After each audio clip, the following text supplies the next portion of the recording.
Gaaffii Siwiidinii fi Fiinlaand gara miseensa neetootti makamuuf dhiyeessan bu'uureffachuun guyyaa kaleessaa eeyyama miseensummaa garichaa argataniiru.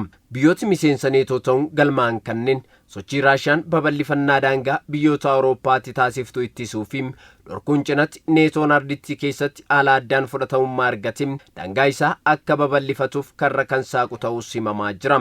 Walgahii neetoon gaggeessee irratti kan argamanii turan pirezidaantiin Ameerikaa Joo Baayiden daangaa neetoo eegsisuuf gahee ishee haalaan ni baatti jedhan.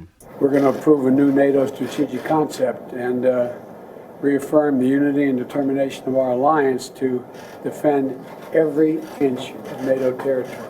Tarsiimoo haarawaa gareen kun qabatee socho'aa jiru milkeessuuf yoomiyyuu caalanii hojjenna. Kana malees daangaa neetoo kamillee akka hin tuqamneef haala ni tiksina. Biyya miseensa neetoo ta'e kan tuqamu yoo ta'e hunda keenyatu tuqama waan ta'eef daangaan neetoo sirnaan akka eegamuuf ni hojjenna. Ameerikaan akka biyyaatti babal'ifannaa daangaa Raashiyaa ittisuuf waraana Awurooppaa keessatti cimsuuf qophiidha. Biyyoota Noordik jedhaman kanneen akka Fiinlaandii fi Siwiidin gara neetootti makamuu hordofees pirezidaantiin Raashiyaa Vilaadimeer Puutiin yaada itti laataniiru. Biyyooti kunneen gara neetootti makamuun isaanii Raashiyaaf yaaddoo kan hin taane ta'us gareen neetoo garuu ilaalcha impeeriyaalistummaa qabatee socho'aa jiru irra akka of qusatu akeekkachiisaniiru.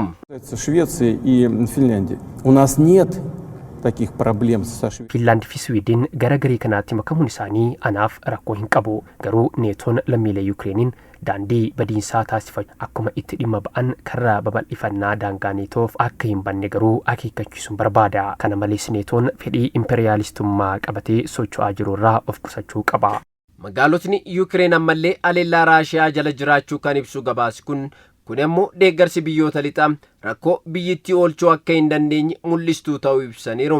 Walgahii neetoon adeemsise irratti karaa toora marsariitiin kan hirmaate pirezidaantii Yukireen Zeleniskiin biyyi isaanii ammallee balaa hamaa jala jiraachuu fi deeggarsi meeshaalee waraanaa akka taasifamuufis iyyachaatii jiru. Gaaffiin koo haleellaa Raashiyaaf dabareen itti aanu biyya kam kan jedhudha. Biyyoota Baaltik moo Poolaandii? Deebiin isaa akkanatti fakkaatutti hunda keenya jedheen amana. Bara 1949 sodaa irree Sooviyeet jalaa ba'uuf jecha kan hundaa'e neetoon yeroo ammaa Fiinlaandii fi Siwiidin malee miseensota isaa 30 ga'eetii jira. Neetoon waraana Afgaanistaan keessatti kallattii fi alkallattiin hirmaatee turu ragaaleen kan ibsu yoo ta'u erga Raashiyaan waraana ishee gara Yukireenitti bobbaasteen booda garichi humna isaa cimsachuuf sochii garaagaraa taasisaa akka jiru ibsameera.